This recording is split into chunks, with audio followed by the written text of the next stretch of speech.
O mundo corporativo privado evoluiu muito nos últimos anos com a gestão da cadeia de suprimentos, mas o mesmo não se vê nas instituições públicas, onde há inúmeras regras e as contratações governamentais são realizadas através de processos licitatórios. A Lei de Licitações define a modalidade e tipos de licitações que devem ser realizadas pelo setor público, com a finalidade de contratar bens e serviços. Há diversas etapas a serem cumpridas, desde a solicitação de compras até o fornecimento dos bens e os serviços contratados. As modalidades de licitação são as seguintes: concorrência pública, tomada de preços, carta convite, pregão eletrônico ou presencial, leilão e concurso. As propostas são julgadas com base no menor preço, melhor técnica, técnica e preço e maior lance, no caso de leilões. Como as compras públicas são realizadas através de licitações, não existe um processo de negociação com fornecedores.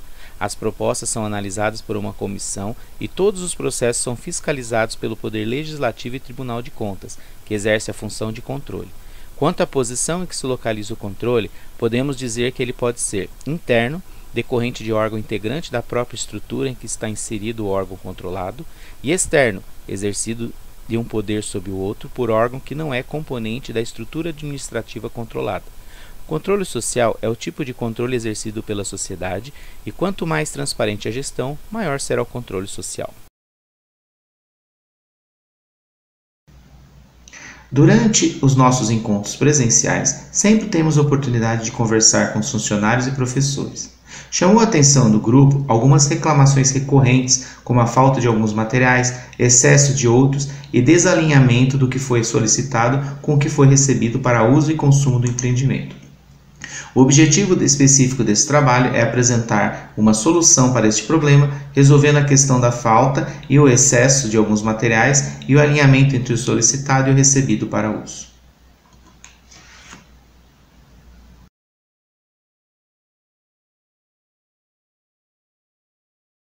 Eu vou falar da evolução tecnológica.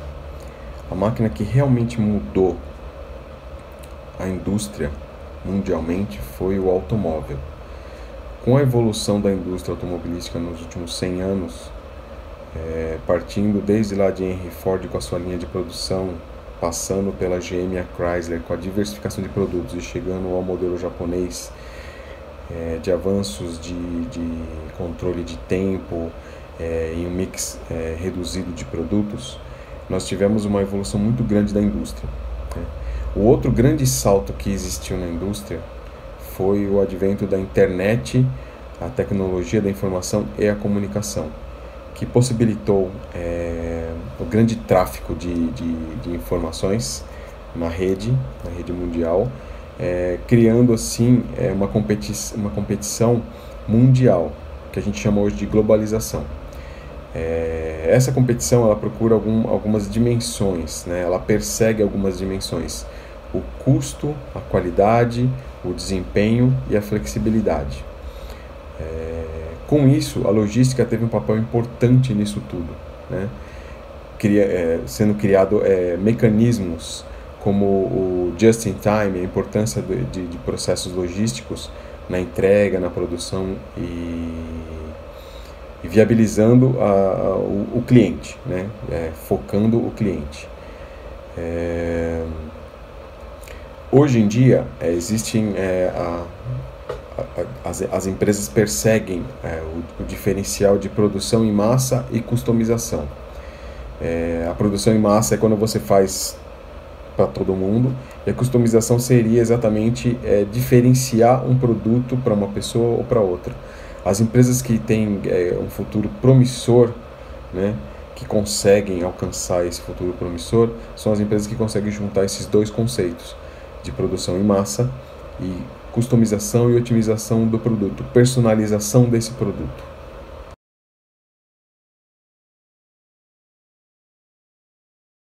As disciplinas que estudamos no atual semestre serviram não somente como embasamento, mas como inspiração para o nosso projeto.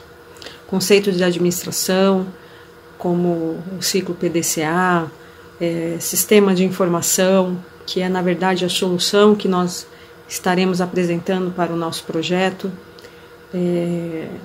Conceitos como PDCA, como foi dito, o ciclo de melhoria contínua, que é a base para qualquer administração de qualidade, seja ela pública ou privada. Para se administrar bem é necessário planejar, não somente executar, mas planejar, executar, verificar o que está sendo executado, checar, ver as falhas, replanejar e suprimir essas falhas que estavam acontecendo. Diante do problema que identificamos na falha da gestão da cadeia de suprimento do CEL Cidade Dutra, em especial, que é um problema que, na verdade, acarreta toda a área educacional da Prefeitura de São Paulo, somente nessa área que estaremos focando, apresentam falhas e essas falhas precisam ser dirimidas, né? E entendemos que a implantação de um sistema de informação que tem como objetivo integrar informações, acompanhar melhor os processos de distribuição de suprimentos, seja ele no CEL Cidade Dutra, seja ele em todas as áreas da educação. O sistema de informação ele vai gerar uma base de dados para que as pessoas possam acompanhar as requisições, melhorar o processo de distribuição de suprimento. Então, as disciplinas que nós estudamos, elas serviram não somente para embasar, mas realmente também ser solução, né? Uma das ferramentas de solução para o problema que identificamos.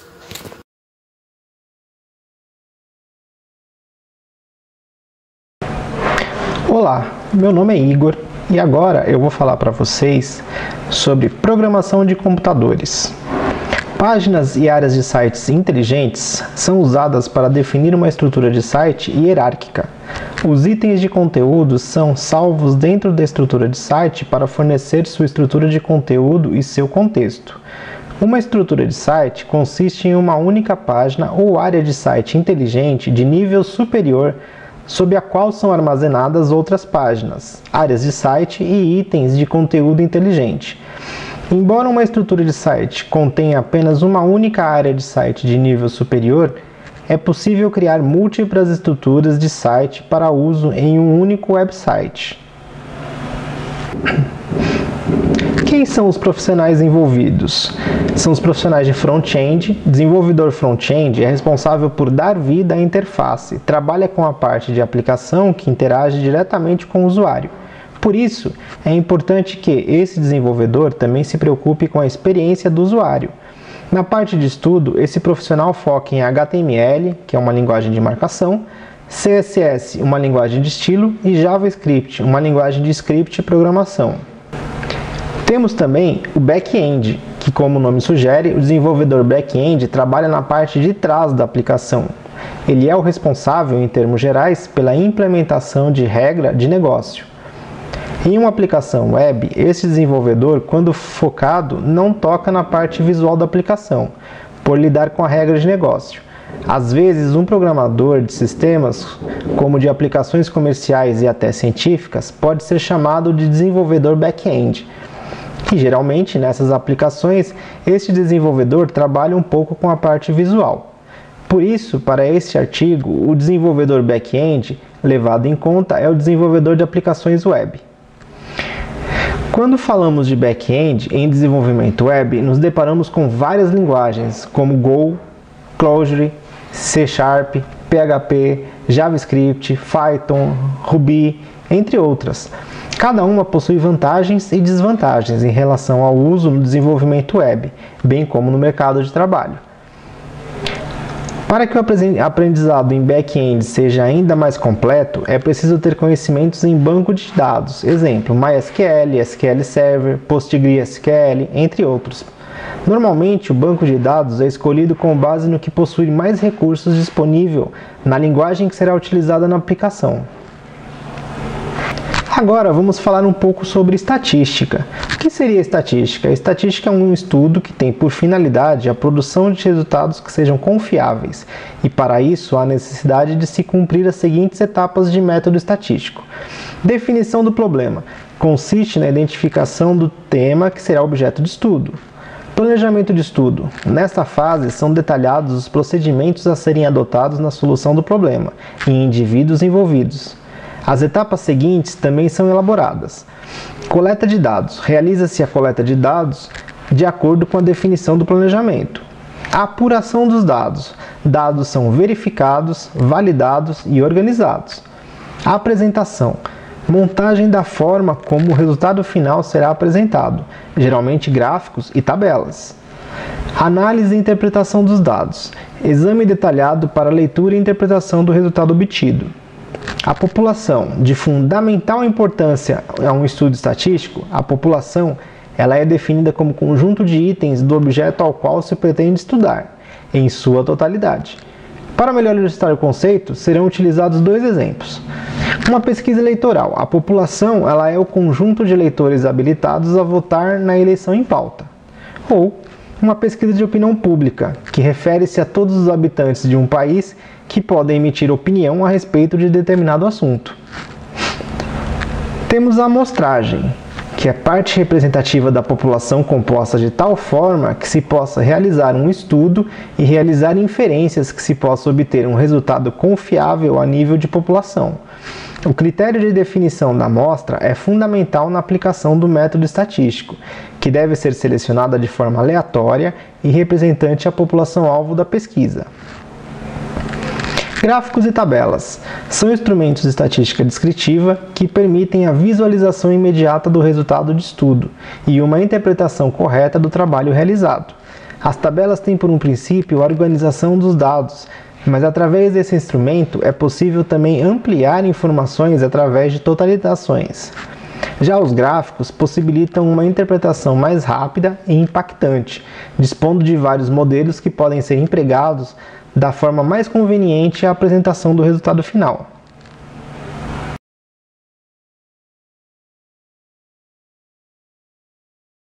Boa noite, pessoal. No Brasil ainda pouco se conhece sobre o conceito de indústria 4.0.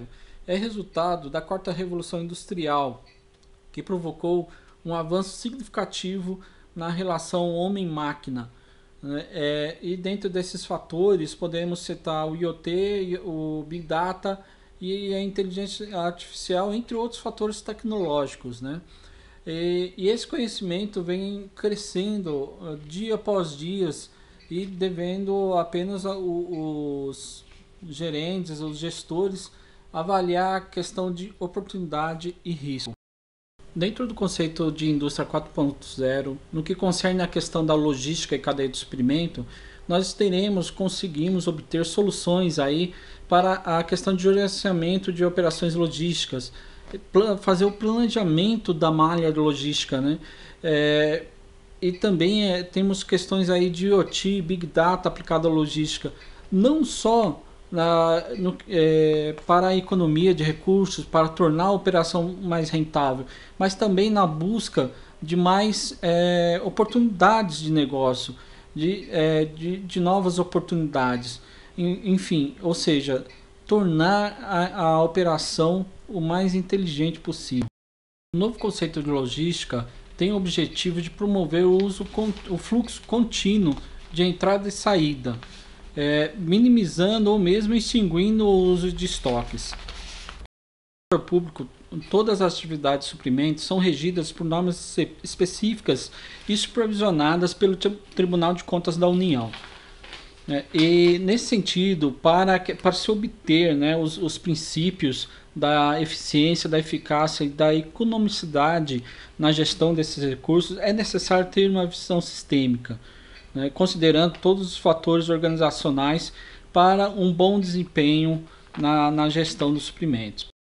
Isso quer dizer que o planejamento não foi feito para apagar incêndios, muito pelo contrário, ele é feito para que não ocorram incêndios. E que devemos entender que no setor público orçamento é muito diferente da disponibilidade de recursos e que o conceito de política de estoque deve ser a questão do just in time, para que assim realmente ocorra uma gestão inteligente de suprimentos.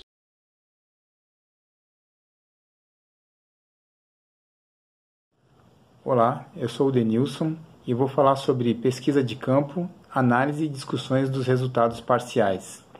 Na pesquisa de campo, nos relatos com a convivência com as pessoas do polo e recebimento de materiais, ouvíamos muito que eles sempre chegavam atrasados com problemas ou com divergência dos pedidos. Então nós realizamos uma pesquisa com todos os CELs de São Paulo e fizemos 3 perguntas. Qual a satisfação que eles tinham com a entrega dos materiais, qual a precisão do recebimento desses itens e o cumprimento dos prazos. Os resultados foram interessantes. 62% falaram que tinham uma satisfação muito baixa, 25% uma satisfação média e 13% uma boa satisfação. Com isso em mãos, resolvemos explorar um pouco mais, aplicando a imersão, ideação, prototipação, viabilidade, desejo, possibilidade e o design thinking para a gente explorar um pouco mais como isso tinha um alcance para a gente explorar a nossa pesquisa. Então, na imersão, a pesquisa mostrou que o problema é real e traz muita dificuldade para todos eles no dia a dia. A ideação, nas nossas reuniões do grupo, nós discutimos muitas soluções possíveis para isso.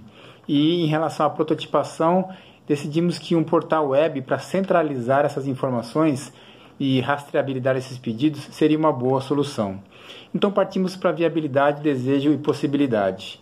Então sim, tinha viabilidade, era um agregador de resultados, não teria interferência na legislação pública, era um desejo comum entre os membros do grupo e os entrevistados que isso tivesse uma melhoria, e era uma possibilidade real, porque traria integração dos dados, consolidação de informações e melhoria no planejamento e facilidade na distribuição.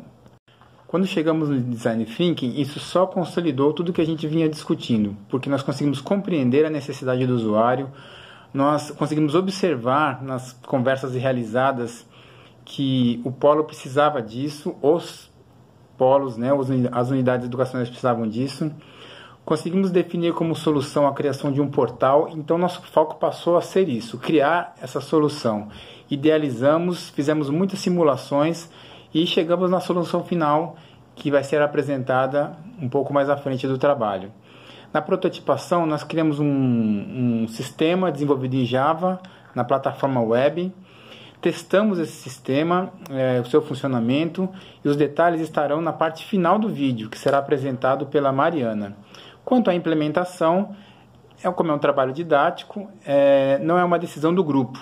De qualquer forma, entendemos que para a sua implantação, ajustes precisarão ser feitos para a rodagem em ambiente de produção.